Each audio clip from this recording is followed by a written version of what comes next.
My earliest welcome to Banano, President over here. And first of all, I would like to welcome all the media, press, electronic media, and President over here. Print media कर जी आज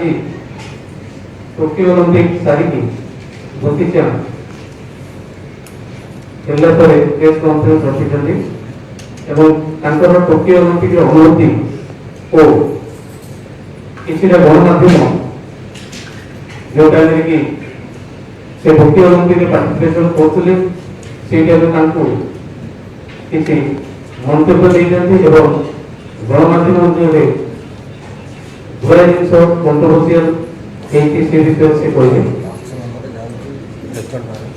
संगे अच्छा legal adviser Amritanand एवं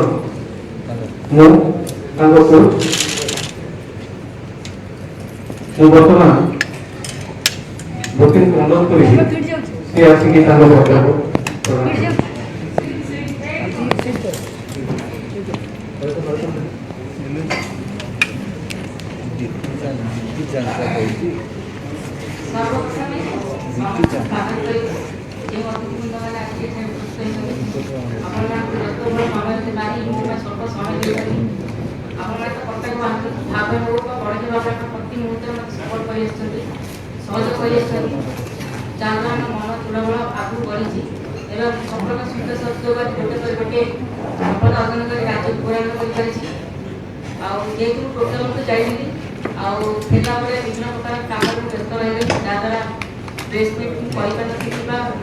जो जो प्रश्न पचरा जाता मत गणमाध्यम तार उत्तर रखी जानी तो जेहतु मत सुजोग मिला से भावी बहुत दिन आप देखा साक्षात होनी कथा भी होनी तो गोटे बंधुमेलन आम आयोजन कर आसिले से मोर सौभाग्य आशेषकर आप जानते ओडार गोटे क्रीड़ाविद धोती चंद नेशनल लेवल 15 ब्रोंज मेडल हासिल कर इंटरनेशनल लेवल 34 रो 15 मेडल हासिल कर जैसे Asian game south Asian game Asian championship last Asian grand prix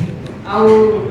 माने जो वर्ल्ड यूनिवर्सिटी गेम भी सेंटर मध्य मु गोटे प्रथम भारत महिला हिसाब से गोल्ड मेडल मध्य हासिल करथि ता सहित रियो ओलंपिक मध्य पार्टिसिपेट करथि दीर्घ 35 वर्ष पर पीटी उषा दीदी पर आ मोर गोटे बहुत बड़ सौभाग्य टोकियो ओलंपिक मध्य मु रिप्रेजेंट करथि भारत वर्ष रे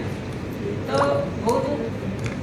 मतलब बहुत प्राउड फील होला काहे हम राज्य में देश में गौरव आनी पाछि सब बड़ा आप जाने धोती चंद गोटे कंट्रोवर्सी समस्ते कहते प्रत्येक मुहूर्त मत संघर्ष करा खाली फ्लैग समस्त करा आप जानते दीर्घ ठीक 2 वर्ष तले 2019 मो व्यक्तिगत जीवन नहीं मत बहुत कंट्रोवर्सी कराइला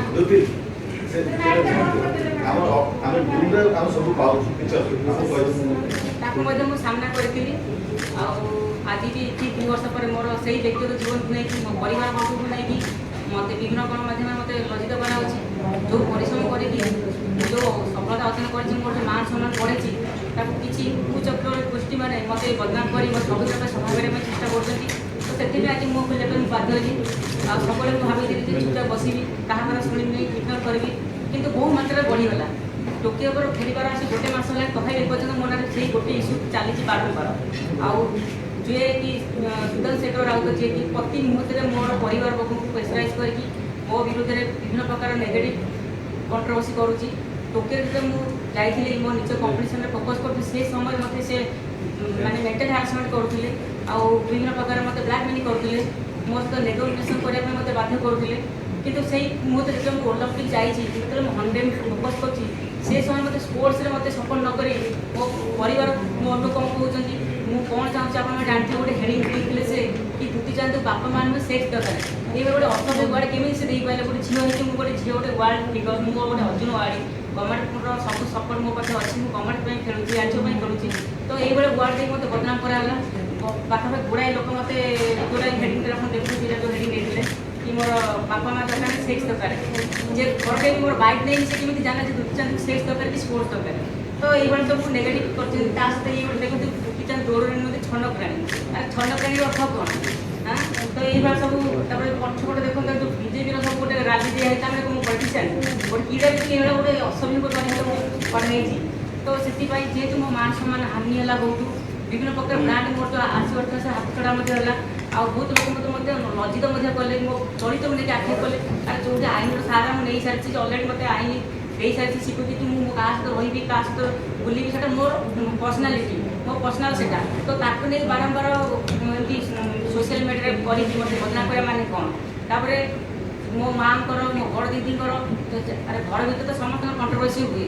ସେମାନେ ଘର ପାଇଁ କ'ଣ କରୁଛି ନିଜ ପାଇଁ କ'ଣ କରୁଛି ସାରା ଦୁନିଆ ଅଲରେଡ଼ି ଜାଣିସାରିଛନ୍ତି ତ ବାରମ୍ବାର ସେଠୁ ନେଇ ମୋତେ ମେଣ୍ଟାଲ ହାରାସମେଣ୍ଟ କରିବା ଦ୍ୱାରା ଯାହା ଦ୍ୱାରା ମୁଁ ଖେଳରେ ଫୋକସ୍ କରିପାରେନି ତ ଯେହେତୁ ମୁଁ ଆଇନ ସାରା ନେଇଛି ମୁଁ ସୁଧାଂଶୁ ଶେଖର ନାୟକ ଏବଂ ପ୍ରଦୀପ ପ୍ରଧାନଙ୍କ ନାଁରେ ମୁଁ କେସ୍ କରିଛି ଆଉ ଯେଉଁମାନେ କହୁଥିଲେ କି ଦୀପ୍ତି ଚାନ୍ଦକୁ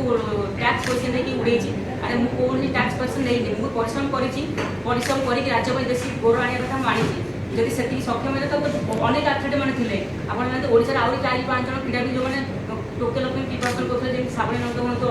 ଅମୀୟ କୁମାର ମଲ୍ଲିକ ଆଉ ଆମର ଜଗନ୍ନାଥ ମୁର୍ମୁ ପୂର୍ଣ୍ଣିମା ବହୁତ ବଡ଼ ଆଥଲେଟ୍ ଥିଲେ ଯେଉଁମାନେ କି ତାଙ୍କୁ ମଧ୍ୟ ସରକାର ସହାୟତା ଦେଇଥିଲେ ତା ସହିତ ଅନେକ କ୍ରୀଡ଼ାବିତ ମାନେ ଅଛନ୍ତି ଜଣେ ନ୍ୟାସନାଲ୍ ଲେଭେଲରେ ହିମା ଦାସଠୁ ଆରମ୍ଭ କରି ମ୍ୟାରିକମ୍ଠୁ ଆରମ୍ଭ କରି ବହୁତ ଭଲ ପ୍ଲେୟାର ଅଛନ୍ତି ଯେଉଁମାନେ କି ସେମାନେ ମଧ୍ୟ ଅଲମ୍ପିକ୍ କିଛି ପିଲା ଯୋଗ୍ୟତା ପାଇଥିଲେ କିଛି ପିଲା ଯୋଗ୍ୟତା ପାଇନଥିଲେ ତ ମୁଁ ଗୋଟେ କ୍ରୀଡ଼ାବିତ ହିସାବରେ ମୁଁ ଯେତିକି ପରିଶ୍ରମ କରିଥିଲି ତା ଫଳ ମୁଁ ଦେଇଛି କିନ୍ତୁ ମାନସିକ ସ୍ତରରେ ମୋତେ ଯେଉଁ ହାରାସମେଣ୍ଟ କରାଯାଉଛି ତ ସେଇଟା ମୋତେ ବହୁତ କଷ୍ଟ ଦେଉଛି ଯେହେତୁ ଗୋଟେ ଝିଅ ମୋର ବି ଗୋଟେ ଇଜ୍ଜତ ଅଛି ତ ଆପଣମାନେ ମୋତେ ଏଇଭଳି ସବୁବେଳେ କଣ୍ଟ୍ରୋଭର୍ସି କେମିତି ଫୋକସ୍ କରି ଯଦି ଆପଣମାନେ ଚାହୁଁଛନ୍ତି ମୁଁ ଖେଳେ ତାହେଲେ ମୋତେ ଟିକେ ପ୍ରୋତ୍ସାହନ କର ମୋତେ ସପୋର୍ଟ କର କିନ୍ତୁ ବାରମ୍ବାର ମୋତେ ଯଦି ନେଗେଟିଭ୍ କଲେ ମୁଁ କେତେ ଲୋକଙ୍କୁ ସାମ୍ନା କରିବି ଯେତେବେଳେ ମୁଁ ଟୋକିଓରେ ଫେରିଲି ସେତେ ତ ମାଝିମାନେ ବି ଟିକେ ଖୁସିରେ ରହିପାରିଲି ଯେତେବେଳେ ବଜାର ଖାଉଛି ସମସ୍ତେ ମୋତେ ସେ ଗୋଟିଏ ପ୍ରଶ୍ନ କରୁଛନ୍ତି ଯିଏ ବାପା ମାଆଙ୍କୁ ଖାଇବା ଦେଉନି ସେଠି ବାପା ମାଆଙ୍କର ଆଶୀର୍ବାଦ ମୋତେ ଭରା ଅଛି ପୁରା ଖୋଲି ଦେଉଛନ୍ତି ପୁରା ଯେମିତି ଗୋଟେ କ୍ରାଇମ୍ ଗୋଟେ ଅପରାଧ ଗୋଟେ କେସ୍ କରିଥିଲେ କ'ଣ ଗୋଟେ ନୋଟିସ୍ ପଠାଇଛନ୍ତି ସେ ନୋଟିସ୍ ମୋ ପାଖକୁ ଆସିନି କିନ୍ତୁ କୁହାହେଲା ମାନେ ଅଧିକ ଅପରାଧିକ ମାମଲାରେ ଜଡ଼ିତ ଆରେ ମୁଁ କ'ଣ ଅପରାଧ କଲି ତ ଏଇଭଳିଆ ସବୁ କିଛି ଗଣମାଧ୍ୟମ ରହୁଛନ୍ତି ଯେଉଁମାନେ ନ୍ୟୁଜ୍ ପରିବେଷଣ ଜାଣିନାହାନ୍ତି କିନ୍ତୁ ବହୁତ ପ୍ରକାର କଥା କହୁଛନ୍ତି ତ ଯେହେତୁ ମୁଁ ଆଇନ ସାହାରା ନେଇଛି ତ ମୁଁ ଆଇନ ବିଷୟରେ ଏତେ କିଛି କହିପାରିବିନି ମୋର ଆଡ଼ଭାଇଜର ଯେଉଁ ମୋର ଲିଗାଲ ମ୍ୟାଡ଼ାମ୍ ଅଛନ୍ତି ସିଏ କହିବେ ତ ଆପଣମାନେ ଏତିକି କହିବି ଯେ ଗୋଟେ କ୍ରୀଡ଼ାବିତ ହିସାବରେ ଆପଣଙ୍କୁ ଅନୁରୋଧ କରୁଛି ମୋ ବ୍ୟକ୍ତିଗତ ଜୀବନକୁ ଆପଣ ଆକ୍ଷେପ କରନ୍ତୁନି କି ଚର୍ଚ୍ଚା କରନ୍ତୁନି ମୋତେ ସପୋର୍ଟ କର ମୋତେ ପ୍ରୋତ୍ସାହନ ଦିଅ ମୋତେ ଉତ୍ସାହ କର ଯାହାଦ୍ୱାରା ଆଗାମୀ ଯେଉଁ ଏସିଆନ୍ ଗେମ୍ ଆସୁଛି କମନୱେଲ୍ଥ ଗେମ୍ ଆସୁଛି ତାକୁ ମୁଁ ଫୋକସ୍ କରିବି ଆଉ ଦେଶ ପାଇଁ ରାଜ୍ୟ ପାଇଁ ଗୌରବ ମଧ୍ୟ ଆଣିପାରିବି ଯଦି ଜ୍ୟୋତି ଜାଣିతే ଯେ ଆଜି ଖେଳରେ ମନ ଦେଇନଥାନ୍ତେ ଆଜି କେବେ ନ୍ୟାସନାଲ୍ ରେକର୍ଡ଼ କରିନଥାନ୍ତି 11.17 ଭାରତର ପ୍ରଥମ ଆଥଲେଟ୍ ନିଜ ରେକର୍ଡ଼କୁ 10 ଥର ଭାଙ୍ଗିଛି ଆଉ ନିଜର ନାମର ରେକର୍ଡ଼ ମଧ୍ୟ ସ୍ଥାପନ କରିଛି ଆଉ ବିଶେଷ କରି ମୁଁ ଧନ୍ୟବାଦ ଦେବି ରାଜ୍ୟ ସରକାରଙ୍କୁ ମାନ୍ୟବର ମୁଖ୍ୟମନ୍ତ୍ରୀ ନବୀନ ପଟ୍ଟନାୟକ ସାର୍ଙ୍କୁ ଆଉ ବିପି ସଭାପତି ଡକ୍ଟର ଅଚ୍ୟୁତ ସାମନ୍ତ ସାର୍ଙ୍କୁ ଯେଉଁମାନେ 2013 ମସିହାରୁ ଆଜି ପର୍ଯ୍ୟନ୍ତ ସବୁ ପ୍ରକାର ସୁବିଧା ସହଯୋଗ ଯୋଗାଇ ଆସିଛନ୍ତି ସେଥିପାଇଁ ଆଜି ଗୋଟେ ପରେ ଗୋଟେ ସଫଳତା ଅର୍ଜନ କରି ରାଜ୍ୟ ପାଇଁ ଦେଶ ପାଇଁ ଗୌରବ ଆଣିଛି ତ ଆପଣମାନଙ୍କୁ ଏତିକି ଅନୁରୋଧ କରିବି ଆପଣ ଆଶୀର୍ବାଦ କରନ୍ତୁ ସପୋର୍ଟ କରନ୍ତୁ ଏବଂ ଆଗକୁ ଯାଇ ଯେମିତି ଦେଶ ପାଇଁ ଗୌରବ ଆଣେ ଆଉ ମୋର ନିଜର ପରିଶ୍ରମ ଯାହା ବୃଥ ନ ଯାଉ ଆପଣମାନେ ମୋତେ ଆଶୀର୍ବାଦ କରନ୍ତୁ ଯେମିତି ମୁଁ ଏସିଆନ୍ ଗେମ୍ କମିଟି କେବେ ଆହୁରି ଭଲ ପ୍ରଦର୍ଶନ କରି ରାଜ୍ୟ ପାଇଁ ଗୌରବ ଆଣେ ନମସ୍କାର ସୁଧାଂଶୁ ଶେଖର ରାଉତ କ'ଣ ପ୍ରଦୀପ ପ୍ରଧାନ ଆଜ୍ଞା କିଏ ସେମାନେ ଆପଣ ଜାଣିଥିବେ ଗୋଟେ ଗଣମାଧ୍ୟମ ଯିଏକି ନିଜ ପୋର୍ଟାଲ ଚ୍ୟାନେଲ ମାଧ୍ୟମରେ ଅନେକ କଣ୍ଟ୍ରୋଭର୍ସି କରିଛି ଅନେକ ବଦନାମ କରିଛି ୱେବ୍ ଚ୍ୟାନେଲ ପୋର୍ଟାଲ ଚ୍ୟାନେଲ ସେଇଟା ମୁଁ କହିପାରିବିନି କାରଣ ମୁଁ ତ ତାଙ୍କ ନାଁ ଜାଣି ଯାଉ ଯେହେତୁ ମୁଁ ଆଇନ ସାର୍ ନାହିଁ ତାଙ୍କ ବିଷୟରେ ତ ମୁଁ କହିପାରିବିନି ମୋତେ ଆଇନର ରେଷ୍ଟ୍ରିକ୍ସନ୍ ଅଛି ଆଉ ପ୍ରଦୀପ ପ୍ରଧାନ ଆପଣ ଜାଣିଥିବେ ସେ ଗୋଟେ ନିଜକୁ ଆର୍ଟିଆଇ କର୍ମଚାରୀ ବୋଲି କହୁଛନ୍ତି କିନ୍ତୁ ସିଏ ଲେଖିଥିବ ଆପଣ ଦେଖିଛନ୍ତି ସେ ମନା ଯେଉଁ ଲେଖିଥିଲେ କି କୋଟି କୋଟି ଟଙ୍କାର ଟ୍ୟାକ୍ସ ନେଇକି ଆଲୋଚନା ମୁଁ ସିନା ପରିଶ୍ରମ କରି ଭଗବାନ ସରକାର ମୋତେ ସପୋର୍ଟ କଲେ କିନ୍ତୁ ସିଏ କୋଟି ଟଙ୍କା କେଉଁଠୁ ଆଣିଲେ ଯେ ଏତେ ପ୍ରକାର ସବୁ କରୁଛନ୍ତି ତ ଯେହେତୁ ମୁଁ ଆଇନ ସାର୍ ନେଇଛି ତ କାହା ବିଷୟରେ ଏତେ କହିପାରିବିନି ମ୍ୟାଡ଼ାମ୍ କହିବେ ତ ମୁଁ ଆଉ ଏତେ ତାଙ୍କ ବିଷୟରେ କହିପାରିବି ମ୍ୟାଡ଼ାମ୍ ଆପଣଙ୍କୁ ଆଇନରେ ଯେଉଁ ସାହାଯ୍ୟ ନେଇଛନ୍ତି ପ୍ରଦୀପ ପ୍ରଧାନ ହେଉଛନ୍ତି ଆର୍ଟିଆଇ ଆକ୍ଟିଭିଷ୍ଟ ଏବେ ଆକ୍ସନ୍ ନେଇଥିବ ଆପଣ ଯେହେତୁ ଗୋଟେ ଅଲ୍ଟରନେଟିଭ୍ ଆଇନର ସହାୟତା ନେଇଛନ୍ତି ଆପଣଙ୍କୁ ଗୋଟେ ଆସୁରାନ୍ସ ମିଳିଛି କି ନିଶ୍ଚିତ ଭାବେ ଆଜି ମୁଁ କେସ୍ ଅପିଲ୍ କଲି ମୋର ରେଜିଷ୍ଟ୍ରେସନ୍ ହେଇଛି ଆଉ ମୋର ଆଇନ ଉପରେ ପୁରା ବିଶ୍ୱାସ ଅଛି ରାଜ୍ୟ ସରକାର ଉପରେ ପୁରା ବିଶ୍ୱାସ ଅଛି ସେ ନିଶ୍ଚିତ ଭାବେ ମୋତେ ସହାୟତା କରିବେ ମୋତେ ଆଇନ ଯେଉଁ ଯେହେତୁ ଫାର୍ମ ହେଇଛି ସେମାନେ ମୋତେ ସପୋର୍ଟ କରିବେ ଆଉ ଯେହେତୁ ଆଇନ ବିଷୟରେ ବେଶୀ ମ୍ୟାଡ଼ାମ୍କୁ ନଲେଜ୍ ଅଛି ମ୍ୟାଡ଼ାମ୍ ମୋର ଆଡ଼ଭାଇଜର ମୋର ଓକିଲ ମଧ୍ୟ ଆଉ ଏ ଯେଉଁ ହାଇକୋର୍ଟର କେସ୍ ସମୟରେ ମଧ୍ୟ ମୋ ସହିତ ଜଡ଼ିତ ଥିଲେ ଆଉ ସେଇ ଯେଉଁ ସୋସିଆଲ ମିଡ଼ିଆ ସବୁ ଦେଖିଲା ପରେ ମୋତେ ସେ ଆସିକି ମୋତେ ଆଡ଼ଭାଇସ୍ କଲେ କି ଯେହେତୁ ତୁମର ସମ୍ମାନ ହାନି ହେଉଛି ତୁମକୁ ବିଭିନ୍ନ ପ୍ରକାର ବ୍ଲାକମେଲିଂ କରାହେଉଛି ତ ତୁମେ ଲିଗାଲ୍ ଆକ୍ସନ୍ ନିଅ ତ ତାପରେ ମୁଁ ସବୁ ଏ ବିଷୟରେ ଭାବିକି ତାପରେ ମୁଁ ଆକ୍ସନ୍ ନେଲି ଆପଣଙ୍କ ଟୋକିଓ ଅଲିମ୍ପିକ୍ସରେ କିଛି ପ୍ରଭାବିତ କରୁଛି କି ଯେତେବେଳେ ନ୍ୟୁଜ୍ ଆସିଛି ତାପରେ ଆପଣଙ୍କର ଟ୍ରାକ୍ ଫିଲ୍ଡରେ ଆସିବା ପାଇଁ ପ୍ରଭାବିତ କରୁଛି ନିଶ୍ଚିତ ଭାବରେ 30 ତାରିଖ ଦିନ ମୋର ଥିଲା 100 ମିଟର ଯେଉଁଟାକି ଜାପାନ ଟାଇମ୍ରେ ମୋର ଥିଲା ସକାଳ 6टा ରୁ 7ଟା ଭିତରେ ଥିଲା। ଆଉ ସେଠି ମୁଁ ଯେତେବେଳେ ଦୌଡ଼ିବା ପାଇଁ ଯାଇଥିଲି ତ ଏତେ କଣ୍ଟ୍ରୋଭର୍ସି ହେଇନଥିଲା, କିଛି ନାହିଁ, ମୁଁ ଫୋକସ୍ କରି ଯାଇଥିଲି। କିନ୍ତୁ ତା ପରଠୁ ମାନେ ଲିବରାଲ ଆମର ଯେଉଁ ସ୍ମୃତି ରଞ୍ଜନ ଯିଏ ଅଛନ୍ତି ତାଙ୍କର ଜଣେ ପ୍ରତିନିଧି, ସିଏ ମୋତେ ଭିଡ଼ିଓ ପ୍ରଥମେ ପଠାଇ ମୋତେ ବ୍ଲାକମେଲିଂ କରିବା ଆରମ୍ଭ କରିଥିଲେ। ତାପରେ ମୋର 100 ମିଟର ଯେଉଁ 31 ତାରିଖ ଥିଲା ହିଟ୍ସ ସେମିଫାଇନାଲ୍, ଆଉ ତାପରେ ବହୁତ ଭାଙ୍ଗି ପଡ଼ିଲି। ସେ ସମୟରେ 200 ମିଟର ମଧ୍ୟ ଥିଲା 2ଟା, ତାପରେ ମୁଁ ଏତେ ଫୋକସ୍ କରିପାରିଲି, ବହୁତ ଅସୁବିଧା ସମ୍ମୁଖୀନ। କଣ ଭିଡ଼ିଓ ବ୍ଲାକମେଲିଂ କଣ ବ୍ଲାକମେଲିଂ? ଯେହେତୁ ମୁଁ ଆଇନ ସାର୍ ନେଇଛି, ମ୍ୟାଡ଼ାମଙ୍କ ପାଖରେ ଅଛି, ମ୍ୟାଡ଼ାମ ସବୁ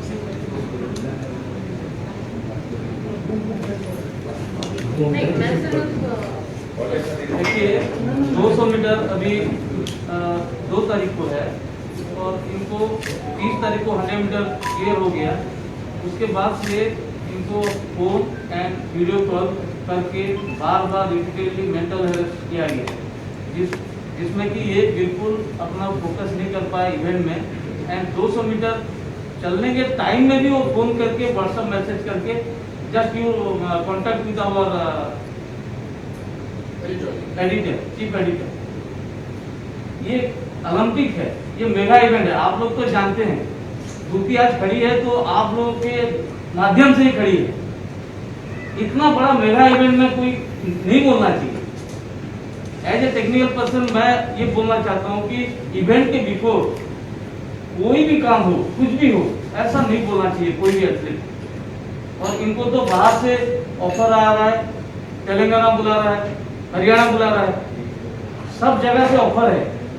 दूती को, यहाँ आके पार्टिसिपेट करो, वहाँ जो दे रहे हैं इसका डबल देंगे हम लोग। लेकिन ओडिशा के तरफ से खेलने के लिए दूती यहाँ पर है। आज तक ओडिशा से ही वो रिप्रेजेंट करते आया है। और इतना बड़ा एथलीट को हम लोग ओडिशा में अगर सपोर्ट नहीं देंगे तो ये बिखर जाएगी। और ये छोड़ना चाहती थी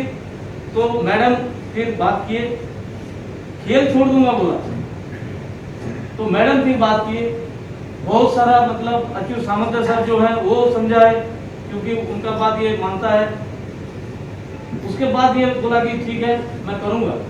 लेकिन ये कंट्रोवर्सी मुझे नहीं चाहिए। अपना भी लाइफ होता है, अपना पर्सनल लाइफ होता है, इसको बाहर में उछालने का कोई मतलब ही नहीं है। तो दूती तमें भावुच कि जे माने ये जो धाराटा जमी लगी रही जमी कि सब कंट्रोवर्सी तुमको भिड़ा जाऊँगी, यहाँ जब लगी रहे ताले एशियन गेम्स रे प्रभाव तुम पड़ो कि परफॉर्मेंस उपर प्रभाव आर पड़ो? ମୁଁ ତ ଅଲରେଡ଼ି ଟୋକିଓ ପରେ ମୁଁ ନିଷ୍ପତ୍ତି ନେଇଥିଲି କି ଖେଳର ଅବସର ନେଇଛି, କାହିଁକିନା ମୋର ଯେହେତୁ ଗୋଟେ ବ୍ୟକ୍ତିଗତ ଅଛି, ମୋର ଗୋଟେ ପର୍ସନାଲିଟି ଅଛି। ଖାଲି ଯେ ଖେଳିବି ତା ନୁହେଁ, ଖେଳ ସହିତ ମୋର ଗୋଟେ ଜୀବନ ଅଛି। ମୁଁ କେମିତି ସୋସାଇଟିରେ ବଞ୍ଚିବି, ମୁଁ କେମିତି ଆଗକୁ ବଢ଼ିବି, ତା ଉପରେ ମଧ୍ୟ ମୋର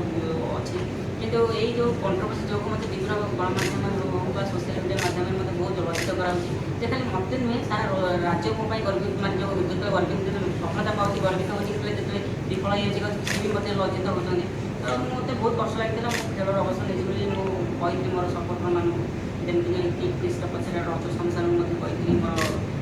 ବନ୍ଧୁବର୍ଗଙ୍କୁ ମଧ୍ୟ କହିଥିଲି, ମୋର କୋଚେସ୍ମାନଙ୍କୁ ମଧ୍ୟ କହିଥିଲି। ତ ସମସ୍ତେ ସେ ଗୋଟେ ଆଡ଼ଭାଇସ୍ କରିଥିଲେ, ବୁଝେଇଥିଲେ ଯେ ତୁମେ ଭାଙ୍ଗି ପଡ଼ନି, ଆମେ ତୁମ ସହିତ ଅଛୁ, ସବୁ ଏମିତି କହିଥିଲେ। କିନ୍ତୁ ବହୁତ କଷ୍ଟ ଲାଗେ ଯେତେବେଳେ ମୋ ନିଜ ରାଜ୍ୟର ଲୋକମାନେ, ମୋ ନିଜ ସୁଦାନ ଶେଖର ଯେ ସେ ମୋ ନିଜ ଯାଜପୁରର ଗୋଟେ ପ୍ରତିନିଧି, ତ ସିଏ କେମିତି ମୋତେ ଏତେ ଲଜ୍ଜିତ କରିପାରିବ? ତ ଯାହାହେଲେ ମୁଁ ଗୋଟେ ଝିଅ, ମୋର ତ ଗୋଟେ ମାନ ସମ୍ମାନ ଅଛି, ମୁଁ ତ ପୁଣି ବାହାରକୁ ଯାଉଛି, ତ ଏଇଭଳି ସମ୍ମାନ ହାନି ହେଲେ ମୁଁ କେମିତି ଖେଳିବି? ମୁଁ ଖେଳ ଉପରେ କଣ୍ଟ୍ରୋସନ୍ କରି ମନ ଦେବି ନା ମୁଁ ବାହାରେ ସାଡ଼େ କଣ୍ଟ୍ରୋଭର୍ସିଆଲ ମନ ଦେବି? ତ ବହୁତ ଅପସେଟ୍ ପଡ଼େ ମୋ ଉପରେ। ତଥାପି ଯଦି ମୋତେ ଯଦି ନ୍ୟାୟ ନ ମିଳେ ତ ନିଶ୍ଚିତ ଭାବେ ମୁଁ ଖେଳର ଅବସର ନେବି, କାରଣ ବାହାର ରାଜ୍ୟ ତ ବିଭିନ୍ନ ପ୍ରକାର ମୋତେ ଅଫର୍ ମିଳୁଛି। ମୁଁ ତ ଆଗରୁ ମଧ୍ୟ ମୋ ପଇସା ଥିଲି, ମୁଁ ରେଲୱେରେ ଥିଲି ବମ୍ବେରେ, ଆଉ ଯେହେତୁ ରାଜ୍ୟ ସରକାର ମୋତେ ଭଲ ପାଇଲେ, ମୋତେ ସପୋର୍ଟ କଲେ, ମୁଁ ସେଥିପାଇଁ ଓଡ଼ିଶାକୁ 2017ରେ ଫେରି ଆସିଲି, ପୁଣି ଓଡ଼ିଶା ପାଇଁ ଖେଳିଲି, ଓଡ଼ିଶାରେ ରହିଲି। ତ ଯଦି ଏଇଭଳି ବାରମ୍ବାର କଣ୍ଟ୍ରୋଭର୍ସିଆଲରେ ମୋତେ ଯଦି ପ୍ରାକ୍ଟିସ୍ କରେଇ ଦେବେନି, ମୋତେ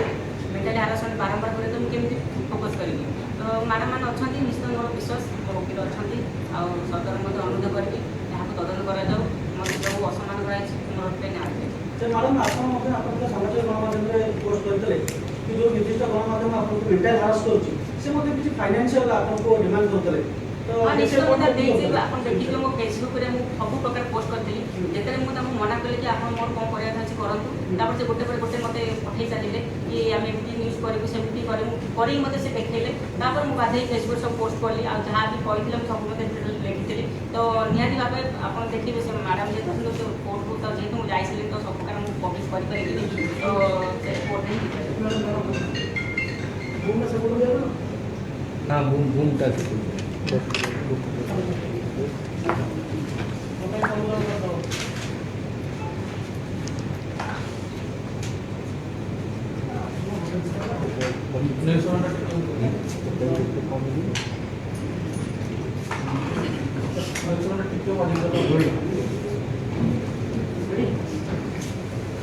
मुझे कुछ ज़्यादा नहीं बोलना है, मैं दूती की बुटी हूँ और सॉरी मैं बात नहीं कर सकती, मैं समझ सकती हूँ। बस यही है अमृता नंदा और मैं दूती को बहुत दिन से, जब से वो कैश का केस था उससे पहले से जानती थी 2014 से, और तब जो फाइट करके दूती को हम ट्रैक पे लाए थे और अभी 6 साल में हम सबको पता है कि दूती ने देश के लिए क्या किया है और कितने मेडल्स जीते। तो उस इतने बड़े एथलीट को जो हमारे देश की शान है, उड़ीसा की शान है, is a global sporting icon, उसको वो ओलंपिक के है सबसे मतलब highest form of sport competition में वो है, मतलब उसको इस लेवल का हरासमेंट उसकी कंपटीशन के ठीक पहले या बीच में, तो वो आप सोचिए एक एथलीट के लिए वो क्या होता है। और वो दूती सर और दूती ने और कोच ने बहुत मतलब अच्छे से बोला है। तो जब वो इतना अपसेट हो गई थी इस बारे में कि अपने स्टेट में अपने media instead of supporting me, वो इस तरीके से मेरा such an offensive and derogatory manner, they are talking about my personal life and they are bringing out whatever every family, as she said, सब परिवार में जो भी है अपना परिवार है वो हम खुद देखेंगे। तो इसीलिए जो हमने दूती ने लीगल एक्शन लिया है और उन्होंने मानहानि का दावा किया है और मानहानि में उन्होंने 5 करोड़ का डैमेजेस मांग किया है। वो मानहानि का दावा एक सिविल केस में किया है और ऑल्सो इन क्रिमिनल केस में भी मानहानि का दावा किया है, मतलब मानहानि का केस किया है और पुलिस में भी उन्होंने FIR रजिस्टर किया है। तो अब देखते हैं मानहानि का एक ऑर्डर आने वाला है, तो उसका भी आया नहीं है, तो उसके बारे में बात नहीं कर सकते और पुलिस इन्वेस्टिगेशन करेगी और जो क्रिमिनल केस है वो भी चलेगा। और जैसे दूती ने कहा कि हम सबको फेथ है अपने जुडिशियल सिस्टम जो अपने सबसे टॉप के एथलीट को वो जस्टिस दी और उसको रिलीफ दी और उसका जो इतना मेंटल हरासमेंट हुआ है उसके खुद का मैडम FIR टा को पुलिस स्टेशन में दिया है महिला था महिला थाना। कैपिटल अच्छा आउ गोटे कथा होचे से जहाँ विरुद्ध ये कहउचंती सेमाने गोटे कहितले जे हमें हाईकोर्ट जाइछु, वो एलिगेशन जिसके ऊपर ला रहे हैं ना, वो बोले थे कि हम लोग एक हाईकोर्ट में गए हैं, उनका एक नोटिस दिया है हाईकोर्ट ने कि 3 वीक्स के अंडर उनको रिप्लाई देना है दूती को, तो इसके बारे में क्या बोलेंगे आप? दूती को कोई नोटिस नहीं आया है, जब आएगा उसका जवाब और दूती ने अच्छे से सब बोल दिया है कि उनको किस तरीके से पुलिस का इन्वेस्टिगेशन कहाँ पे गया? नहीं कल ही कंप्लेन किया है, तो अभी शुरू हो। ये जो मैडम 5 करोड़ का डिफेमेशन सूट फाइल किए हैं वो कौन सा कोर्ट में? सीनियर सिविल जज भुवनेश्वर, यहीं पे कोई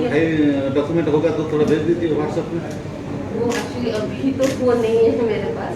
बट मैं बोल रही हूँ, मैं ऑर्गेनाइज उनके पास कहाँ से शेयर कर दो ठीक है। तो फोटो में देखो ये दूती आमर खास करके सुधांशु राउत जी अछंती सी होचंती वेब पोर्टल सांबादिक प्रथमे श्रुति रंजन प्रतिनिधि सी मते ब्लैकमेल कर आरंभ कले, मते डरेब आरंभ कले। तापर मु जेतले कहि कि एमते मु पुलिस कंप्लेंट करी पुलिस रिपोर्ट देखिली जेतले मु पुलिस कमिशन को केस करी मते केमती ब्लैकमेल करछथि। तापर से पुणी मते मेसेज कले सॉरी पर भूल हे गोटे फोन मते माफ कर दियंतु मु आ भूल करिबी। तापर मु साडे नहीं बसिबे। तापर सुदान शेखर जी सी मत मेसेज देवा आरंभ कले कि कौन है मत डायरेक्ट कथा हो। तापर मुझे कहले आप कौन ଏବେ ଆସୁଛନ୍ତି କିଏ ଆପଣ ତାପରେ ସେ ନିଜର ପରିଚୟ ଦେଲା ପରେ ପୁଣି ସେଠୁ ମୋର ତ ଯାହା ଚାକିରି ଏବେଟା କହିହେବ କି ଯେହେତୁ ମୁଁ ଆଇନ ସାରା ଆଇ ସାରିଲେଣି ତ ବିଭିନ୍ନ ପ୍ରକାର ମୋତେ ଧମକ ଚମକ ଦେଲେ ମୋ ଘରେ କେଉଁଠି ଏସି ଲାଗିଛି ଦେଖାଅ ବାପା ମା କେଉଁଠି ଶୋଉଛନ୍ତି ଦେଖାଅ ଆରେ ମୁଁ ଟୋକିଓରେ ଅଛି ଖେଳ ଉପରେ ଫୋକସ୍ କରେ ମୋ ବାପା ମା ତଳେ ଶୋଇଛନ୍ତି ଉପରେ ଶୋଇଛନ୍ତି ଘରେ ଏସି ଲାଗିଛି ନାହିଁ ମୋ ବାଥରୁମ୍ କେଉଁ ସାଇଡ଼୍ରେ ସେଇଟା ତ କହିବି ତ ଏଇଭଳି ଭାବରେ ଗୋଟେ ଯୁକ୍ତିତର୍କ ଚଲେଇଲେ ମୋ ସହିତ ତାପରେ ମୋତେ ଧମକ ଦେବା ଆରମ୍ଭ କଲେ ଏମିତି ତମର ନାଁରେ ନେଗେଟିଭ୍ ନ୍ୟୁଜ୍ କରିବି ସାରା ଦୁନିଆ ତମକୁ ଖରାପ କରିବ ମାନେ ପରିଶ୍ରମ କରି ମୋ ସମ୍ମାନ କମେଇଛି ମୁଁ କାହା ଦୟାରେ ମୋ ସମ୍ମାନ କମେଇଲି ଆଉ ଯେଉଁ ଲୋକ ମୋତେ ଭଲ ପାଉଛନ୍ତି ହୃଦୟରେ ଭଲ ପାଉଛନ୍ତି ଆଉ ମୁଁ ହୃଦୟରୁ ହିଁ ପରିଶ୍ରମ କରିକି ଜିତିଛି ଇଏ ନୁହେଁ ଯେ କାହା ସାରା ମୁଁ ଯାଇକି ଜିତି ପଳାଉଛି ଆପଣମାନେ ଦେଖିଥିବେ ଗୋଟେ ଫାର୍ମର ଭଳିଆ ମୁଁ ଖରା ତଳା ବର୍ଷା ଖାଇକି ପରିଶ୍ରମ କରୁଛି କିନ୍ତୁ ଆପଣ ରେଡି ଭାଇ ଅଛନ୍ତି ସବୁ ସାମ୍ବାଦିକ ଭାଇମାନେ ଅଛନ୍ତି ଆପଣ ଦେଖୁଥିବେ କଳିଙ୍ଗ ଷ୍ଟାଡ଼ିୟମ୍ କେମିତି ପରିଶ୍ରମ କରେ ଏଗୁଡ଼ା ଜୀବନ ଘର ଦ୍ୱାରା ଛାଡ଼ି ସାକ୍ରିଫାଇ କରି ମାସ ମାସ ମୁଁ ନ୍ୟାସନାଲ୍ କ୍ୟାମ୍ପରେ ପଳେଇଥିଲି ଗୋପୀଚନ୍ଦ୍ର ଏକାଡେମୀରେ ମଧ୍ୟ ମୁଁ ରହିଛି ଆଜି ପର୍ଯ୍ୟନ୍ତ ଓଡ଼ିଶାର ନିଜ ମାଟିରେ ମଧ୍ୟ ମୁଁ 2 ମାସରୁ ଅଧିକ ରହିପାରେନି ଯେହେତୁ କୋଭିଡ୍ ସିଚୁଏସନ୍ ଚାଲିଥିଲା ସେଥିପାଇଁ ଗୋଟେ ମାସ ବା 2 ମାସ ମୁଁ ଓଡ଼ିଶାରେ ରହିଥିଲି ତାପରେ ପୁଣି ମୋ କ୍ରୀଡ଼ା ପଡ଼ିଆକୁ ମୁଁ ଫେରି ଯାଇଥିଲି ଗୋପୀଚନ୍ଦ ଏକାଡେମୀ ପଳେଇଲି ତାପରେ ନ୍ୟାସନାଲ୍ କ୍ୟାମ୍ପ ରହିଥିଲି ତ କେତେ ସଂଘର୍ଷ କେତେ କଷ୍ଟ କରିକି ମୁଁ ଗୋଟେ ପରେ ଗୋଟେ ସମ୍ମାନ ଲାଗି ସେମାନେ ଗୋଟେ ଚୁକ୍ତିରେ ଗୋଟେ ହେଡ଼ିଂ ନ୍ୟୁଜ୍ ଲଗେଇକି ମୋତେ ପୁରା ବଦନାମ କରିବେ ତ କେଉଁ ଅଧିକାର ସେମାନେ କରିବେ ତ ମୋତେ ବହୁତ କଷ୍ଟ ଲାଗିଥିଲା ସେ ସମୟ ସେଥିପାଇଁ ମୁଁ ବାଧ୍ୟ ହେଲି ଯେହେତୁ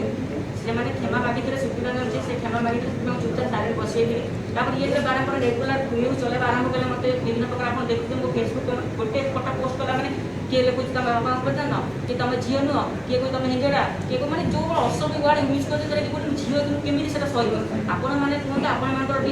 ଝିଅ ପିଲା ମାନେ ଝିଅ ଥିବେ ସ୍ତ୍ରୀ ଥିବେ ଯଦି ଆପଣଙ୍କ ଝିଅ ନାଁରେ ସ୍ତ୍ରୀ ନାଁ କିଏ କ'ଣ ଖରାପ ହେଲେ ଆପଣ ସହିପାରିବେ କି ତ କେତେ ମୋତେ ଆଘାତ ନ ହେଇଛି ତ ସେପଟେ ଆଘାତ ପାଇକି ଏପଟେ ଯେତେବେଳେ ଟ୍ରାକ୍ରେ ମୁଁ ଶରୀରକୁ ନଷ୍ଟ କରୁଛି ଆଘାତ ଦେଉଛି ତ ମୋତେ କେତେ କଷ୍ଟ ନ ହେଉଥିବ ତ ବହୁତ କଷ୍ଟ ପାଇଛି ମୁଁ ତ ଆପଣମାନେ ଜାଣିଛନ୍ତି ତ ସେଥିପାଇଁ ମୁଁ ଏତିକି ଖାଲି କହିବି ମୋ ପରିଶ୍ରମ କ'ଣ କରୁଛି ମୁଁ ଜାଣିଛି ଆପଣମାନେ ଯେଉଁ ଲେଭେଲ୍ ଅଛନ୍ତି ଯେଉଁ ମାଧ୍ୟମରେ ମୋତେ ଲେଭେଲ୍ ଅଛନ୍ତି ଜାଣିଛନ୍ତି ତ ସେଇ ଉପରେ ମୋତେ ସପୋର୍ଟ କରନ୍ତୁ ମୁଁ ପର୍ସନାଲ୍ କ'ଣ କରୁଛି ନ କରୁଛି ସେଗୁଡ଼ା ନ ଦେଖିକି ଖେଳରେ ମୁଁ କ'ଣ କରୁଛି ଖେଳରେ କେଉଁଠି କିଛି ଭୁଲ କରୁଛି ତାହେଲେ ମୋତେ ଆକ୍ଷେପ କରନ୍ତୁ ମୁଁ ସେଟା ସହିବା ପାଇଁ ବାଧ୍ୟ ଅଛି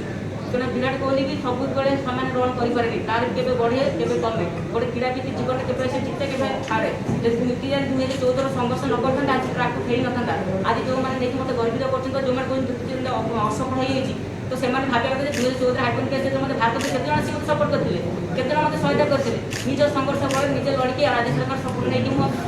କିଏ ଜିତିଛି ମୁଁ ଟ୍ରାକ୍କୁ ଫେରି ଆଉ ଟ୍ରାକ୍କୁ ଫେରିଲି ବୋଲି ଆଜି ଦୁଇଟା ଅଲମ୍ପିକ୍ ଖେଳିକି ଏସିଆନ୍ ଗେମ୍ଠୁ ଆରମ୍ଭ କରି ଏସିଆନ୍ ଚମ୍ପିୟନ୍ସିପ୍ ୱାର୍ଲଡ ୟୁନିଭର୍ସିଟି ଗେମ୍ରେ ମେଡ଼ାଲ ଦେଇକି ରାଜ୍ୟ ଗର୍ବିତ କରିପାରିଛି କାରଣ ସେଠି ପରିଶ୍ରମ କଲି ନିଜେ ସଂଘର୍ଷ କଲି ଯଦି ଏଇଭଳି ମୋତେ ବାରମ୍ବାର କଣ୍ଟ୍ରୋଭର୍ସି କରାହେବ ତାହେଲେ ମୁଁ କେମିତି ଆଗକୁ ବଢ଼ିବ ତ ମୁଁ ସେଥିପାଇଁ ପ୍ରଦୀପ ପ୍ରଧାନ ଆପଣ ତ ଜାଣିଥିବେ ପ୍ରଦୀପ ପ୍ରଧାନ ନିଜର ଜଣେ ଆର୍ଟିଆଇ ତାଙ୍କର କ'ଣ ସିଏ ଗୋଟେ ଫେସବୁକ୍ରେ ଷ୍ଟେଟମେଣ୍ଟ ଦେଇଥିଲେ ଇଏ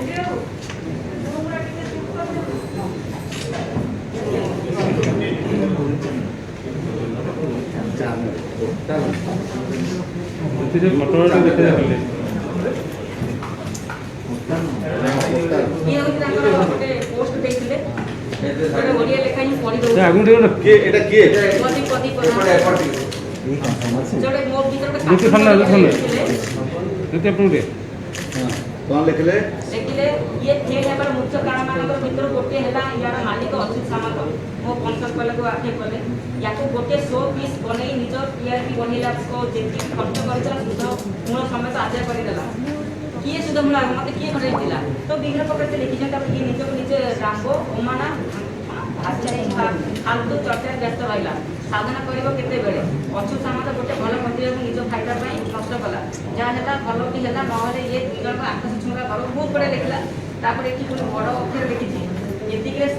ସାଇଲନା ଆସନ୍ତା ଅଲମ୍ପିକ୍ ପାଇଁ ପୁଣି ନୂଆ କାର୍ ନୂଆ ମୋ ପରିଶ୍ରମ କାର୍ କିଣିଛି ମୁଁ ତାକୁ ମାଗିକି ନେଇଯାଇଛି ତ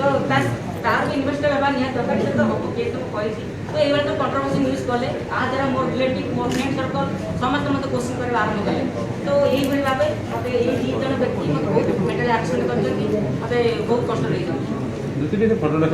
ଆଉ ଗଭର୍ଣ୍ଣମେଣ୍ଟ ଆଉ ସ୍ପୋର୍ଟସ୍ ଡିପାର୍ଟମେଣ୍ଟରୁ କିଛି ଚାହୁଁଛ କି ମୁଁ ତ ସବୁବେଳେ ଆପଣ କହିଛି ରାଜ୍ୟ ସରକାର ମୋତେ 2016 ଆଜିର ସବୁପ୍ରକାର ସୁବିଧା ସହଯୋଗ ଯୋଗାଇଛନ୍ତି ବହୁତ ଥରେ ଅବହେଳା କରିନାହାନ୍ତି ସେଥିପାଇଁ ଆଜି ମୁଁ ଗୋଟେ ପରେ ଗୋଟେ ଖେଳିଛି ଆଉ ଯାହା ବି କିଛି ଡିପାର୍ଟମେଣ୍ଟ ମୋର ଅଛି next Asian game comment game ପାଇଁ ଆଉ ମୋର ପୁରା ବିଷୟ ରାଜ୍ୟ ସରକାର ସେଟା ସବୁ ପ୍ରୋତ୍ସାହନ ଯୋଗାଇବି ଆଉ ମୋର ତ ଖେଳରେ ସେମିତି କିଛି ଅସୁବିଧା ନାହିଁ ଆପଣ ଦେଖୁଛନ୍ତି ଖେଳରେ ମୋର କିଛି କହିବାର କିଛି ଅସୁବିଧା ହେଇନି ମୁଁ ପରିଶ୍ରମ କରୁଛି ବାସ୍ ଖେଳୁଛି କିନ୍ତୁ ଏଇ ଯେଉଁ ଦୁଇ ତିନି ଜଣ କିଛି ମିଶିକି ମୋତେ ଯେଉଁ ମାନେ ଶେଷ କରିବା ପାଇଁ ଚାହୁଁଛନ୍ତି ତ ସେଇଟା ହିଁ ମୋତେ ବେଶୀ କଷ୍ଟ କରୁଛି ଯଦି ମୋବାଇଲ ନୁହଁ ଫଟୋ ଫଟୋ ଫଟୋ ସେ ଯେଉଁ ପ୍ରିଣ୍ଟ ଟିକେ ସେ ସେଟା field ଟିକେ ରେ। ପଠେଇଦବ WhatsApp ରେ। ନିଶ୍ଚିତ ମୁଁ ସବୁ ଡିଟେଲ୍ସ ଆପଣ ପଠେଇଦେବି। ଜ୍ୟୋତି ଆଉ ଯୋଉ ସେଇ ଭଦ୍ର ବ୍ୟକ୍ତି ଯିଏ ମୋ ନାଁରେ ବିଭିନ୍ନ ଗଣମାଧ୍ୟମରେ ମୋତେ ନେଇ ଚର୍ଚ୍ଚା କରୁଛନ୍ତି, ନିଜ ନାଁରେ ଆଧାରଟି ନ୍ୟୁଜ୍ କରୁଛନ୍ତି। ତା ସହିତ ମୋ ଘରେ କ'ଣ ମୁଁ ଆପଣଙ୍କୁ କହିଥିଲା ମୋ ଘର ଭିତରେ AC ଅଛି କି ନାହିଁ, ଏଇ ଦେଖନ୍ତୁ ପଠେଇଛନ୍ତି। ରଖୁନାହାନ୍ତି ଟିକେ ଟିକେ ଏ ସମୟ ରଖନ୍ତୁ। ଇଏ ହେଉଛି ପ୍ରଥମ ମେସେଜ, ଯିଏ ମୋତେ ପ୍ରଥମ ମେସେଜ କରିଥିଲେ। ଇଏ ଦେଖନ୍ତୁ, ତାପରେ ନିଜର ଫଟୋ ପଠେଇଲେ, ଚିହ୍ନନ୍ତୁ ବୋଲି ମୋତେ କହିଲା। ତାଙ୍କର କାହାର ଡିଟେଲ ସିଓର କ୍ଲିୟର ଗୁଡ଼ାଏ ଗୁଡ଼ାଏ ଅଛି ସବୁ ଯେହେତୁ ଜ୍ୟୋତି ସେ ଆଇନ ଫିଲ୍ଡଟା ସବୁ ଦେଖିଲେ ये पिन दिया है देखिए हाँ सर गेम दिया दे दो हाँ मैंने टिके डाउन कर टिके डाउन कर हाँ नहीं मोड़ देखा देते बड़े ଟିକେ ଡାଉନ୍ କରିଦିଅନ୍ତୁ। ହଁ। ସାଇଡ୍ କରିଦିଅନ୍ତୁ।